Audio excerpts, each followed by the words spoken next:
Hi people, and welcome back to my channel. My name is Martha and I'm back with another video. Today I'm going to be telling you about the mistakes or challenges that we face. By we, I mean my dad and I. We face with the aquaponics system that we made. I think by now, if you've been watching previous videos, you already know the background story of the system, but if you haven't, please go back and watch the previous videos. All the way from the very first video, I remember talking about, it had a little hint on how aquaponics came up as an idea. So if you haven't, feel free to go back and watch it.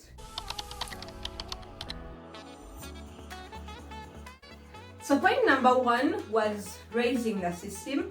We had to raise it up, like the grow beds, raise them up, and the fish tanks, we also had to raise them up because the area where we put them is, we could not like dig.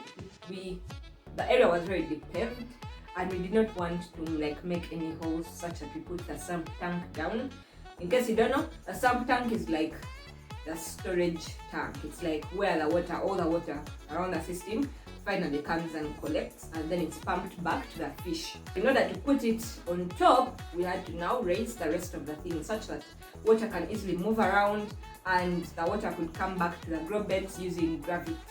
So that ended up becoming a problem because now when we are accessing the grow beds, me being short, okay, I'm actually not that short, but for the system, I'm short.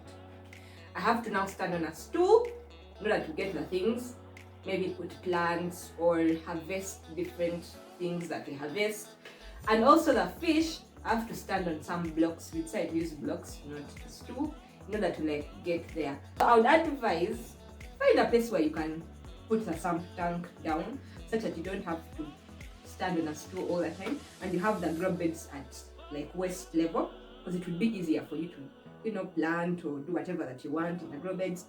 Anyway, point number two is using the wrong pipes in the start. Oh my god, this one was a huge mistake, especially on my dad's side, because it was a mistake financially as well. When we started, we got, how do I explain it to you? Because this system has even made me become a plumber, a software plumber. Anyway,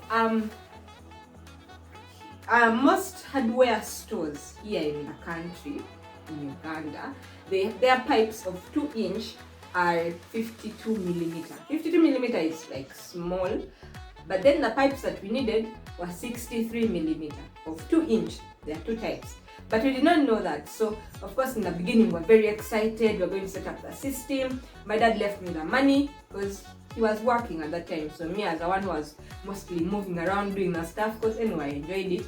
Then he would come and we start putting the things together like that. So he left me the money and I was like, go buy the pipes, you know what you need. And I was like, yeah, I know. So I go to the store and I asked them for 2-inch. We needed 2-inch because the outlet of the tanks is 2-inch.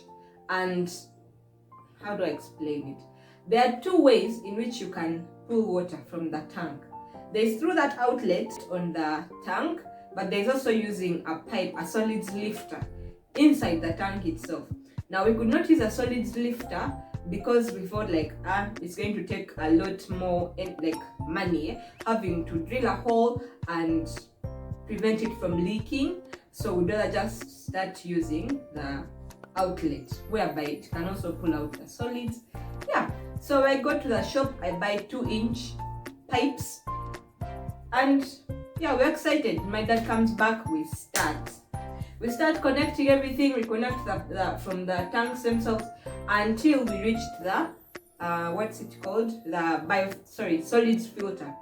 So until we reached there, we needed to drill a hole into that filter, but we did not have something to prevent it from leaking once we drill into it. So we looked around I'm telling you, we moved in this nation.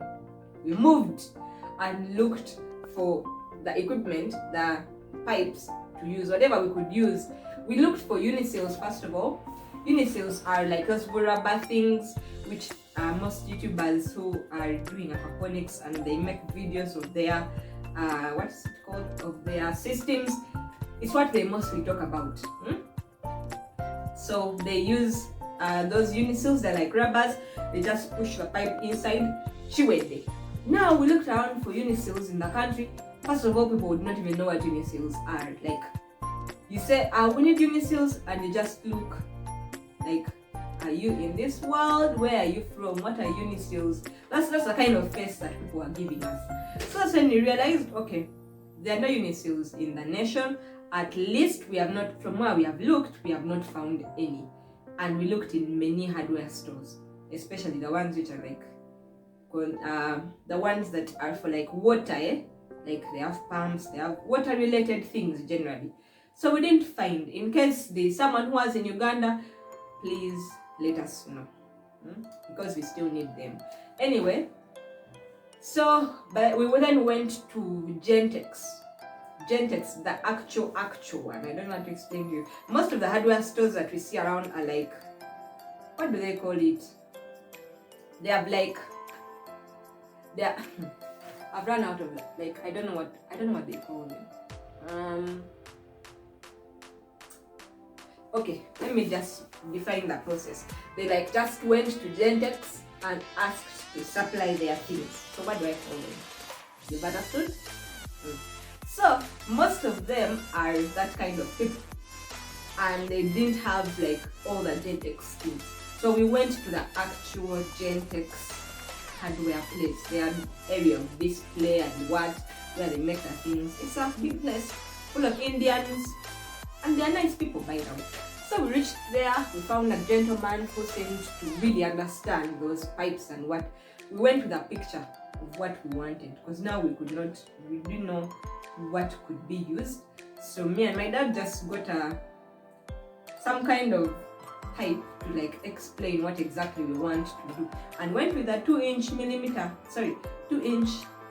pipe of 52 millimeter. So we told that guy we want to connect into this pipe, but we don't have something to prevent the leakage. Oh, a gentleman pulled out pipes for us we had never seen before. First of all, to cut the long story short, because on this point it's really long, he pulled out another 2-inch. This is now that when the 63 millimeter comes in, he pulled out 2-inch 63 millimeter and told us this is what you can use in order to make that connection, because the bulkhead that we needed to use of 2-inch was working very well for 63 millimeter and not 52 millimeter. I hope I'm not confusing you. Please try and follow very well. So long story cut short, he connected things for us, and it was all coming back to, you've got to change all the pipes that we have, because we have only 52 and we needed 63 millimeter. And trust me, that bulkhead was really, really expensive. Like, it's not cheap. In fact, that's what made the whole system a lot more expensive than what it would have been. One bulkhead, I think the whole connection, I think I'm just going to be putting pictures for you or the videos, was around 34,000. But keep in mind, we needed more than one. We didn't need just one. We needed more than one for the whole system to work well. So it was a mistake, especially on the financial side, but at the end of it, we ended up learning. It was still learning in a fun way anyway. I still enjoyed, I had fun. I would really do it again. Okay, not the mistake. Like, I can make another system all over again. I intend to do so anyway. The other point was using little filtering points. Okay, few filtering points. Like, one solids filter is all that we have for the system. So as a result, we started out with a biofilter. Okay, with a solids filter and a biofilter. But right now as I speak, there is no biofilter, like actual tank whereby it's just a biofilter. The biofilter is now the stones alone, the crop beds alone. Biofiltration is where they are like bacteria. For those of you who might be lost, there's like bacteria in there, and it's filtering the water to like removing the nitrites and the nitrates which come from ammonia from the fish. You know how we breathe out carbon dioxide, yet we take in oxygen. Now the fish, they also bring out ammonia instead. It comes from their gills and the fish poop. That's what I know. So all in all, there's ammonia in the water, so it's filtered out by those bacteria. Now back to the point. We had one solids filter. It was filtering out the big solids like the fish poop, or maybe there are sometimes, not really common, but they're like sometimes whereby you can find fish food as well, which has come out and gone into the solids filter. So all that is filtered out by the solids filter, and then later on we get to wash it. I get to wash it out. I think I'll post another video on how exactly I do that. Hopefully you'll be interested. But now the problem with that is some smaller solids end up like staying in the water. Those ones which have not really sunk to the bottom, they stay in the water and they end up moving to the biofilter. The biofilter was now collecting these solids, and there was no way we could easily clean it because of where we had placed it, in between tank stands. It was not easy. So at the end of it all, the biofilter, long story cut short, it even broke. I think that one just refused it. It just broke. We removed it, we just did away with it, and then connected the system straight to the grow beds. Now the problem with that also, the solids instead go to the grow beds now, like those small solids which we should have filtered out, and some of them of course then go into the sump tank. That's why I now clean them out. But what I know, in the long run, of course they're going to accumulate in the stones and we'll have to wash the stones as well. That's in the long run really. But what I know, it also affects the bacteria, causes, is it anaerobic environment or something, whereby the bacteria instead turning the nitrate back into nitrite. Let me not go into those scientific things. Let me just keep it short and simple. That's another mistake. For more information on these things, by the way, you can also watch Rob Bob. What does he call his channel? I just know it's called Rob Bob. We really watched his videos a lot. He's from Australia and we learned a lot from him. Actually, most of the things we did, like to set up the system, was because of things we learned from him. Not the mistakes, Bambi. In fact, the mistakes, we learn some of the solutions from his channel. But mistakes are inevitable. They can't be avoided, and we learn from them anyway. Our next point, in the very start, I was the one who went and bought very, very tiny fish, like really young ones. They were so small, and yet the system, the solids filter that we had, was not able to filter out the kind of feed that we were giving to these fish. We did not have pellets for them. Now with the time that has gone by, I really know where to get some of these different things, like the tiny pellets for the small fish. But at that time, I did not know where to get the feed for them. So the feed that I got was more of powder. It was really like powder. When I put it on the water, the fish would try and eat, yes, but it would also contaminate the water so much, almost as though getting dissolved in the water, and the system could not filter out this kind of thing. So they ended up making the system a little bit dirty, using very wrong feed, by the way. That was a very, very big mistake in terms of the amounts, like quantities of like the protein, the nutrients generally that are in the fish feed. They were really like minimal, especially the protein. Even the calcium was almost not there. Like the kind of feed that we used in the start wasn't a good one. So as a result, the fish did not grow so big. Now, we bought male fish. All of them were male fish. Okay, depending on the lot. The very last lot that we bought was male. But the very first time, let me repeat for you. The very first time were male fish, those small tiny fish. All of them died except one. Okay? All of them died. Then the second time, we got a mixture, both male and female. And these ones were of different sizes, and many of them died as well. Then, now these ones, for them, why most of them died, because by this time the system was now, you know, starting to get stable. As we were bringing them, the people who built them for us, they did not like handle them well. So they came when they were kind of like stressed. They were just, we give up on life. Let's just go and die. So they ended up dying. That's why. And the ones that stayed, they stayed. And then I went and got other fish. Now there's a third lot. They were all male, okay? And these ones were much bigger because I learned, it's not good to have the small ones because we didn't have the pellet feed, which doesn't really make the water so dirty.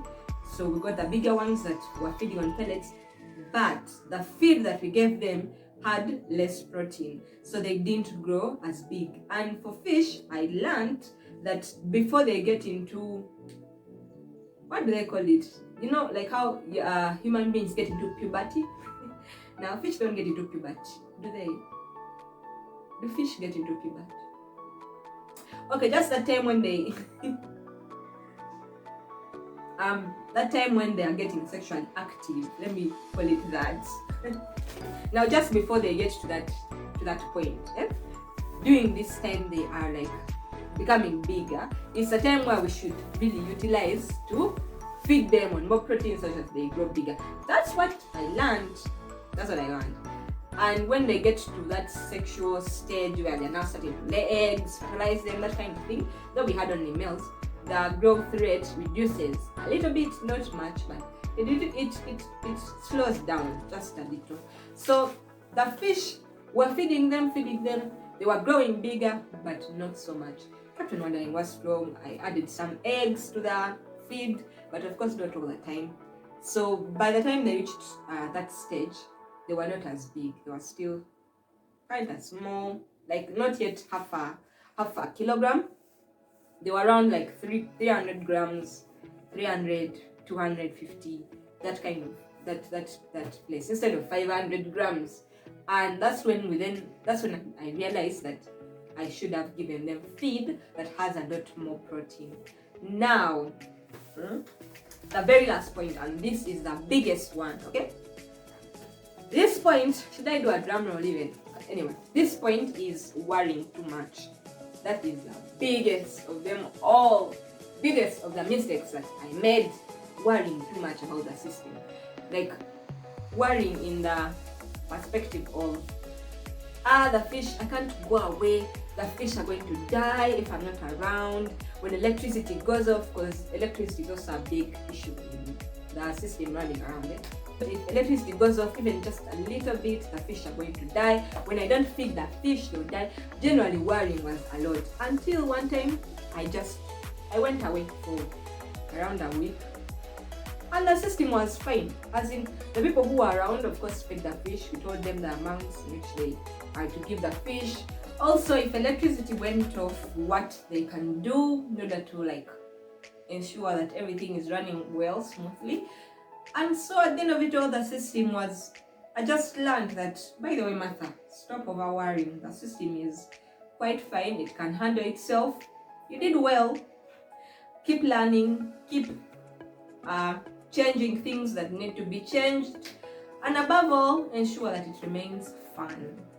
That's something that is part of the not worrying, to ensure that it stays as a fun thing and earn from it in the long run. So I think I shall end here. I don't want to make the video any longer. I really hope you have picked something, and honestly some things are unavoidable. But above all, people, please comment down below anything that you'd want to hear, like videos that you'd want me to make for you, because I don't want to make for you videos that you're not interested in watching. So comment down below something that you'd be interested in, and I'll be sure to reply each of you in the comment section. And thank you for watching. Bye.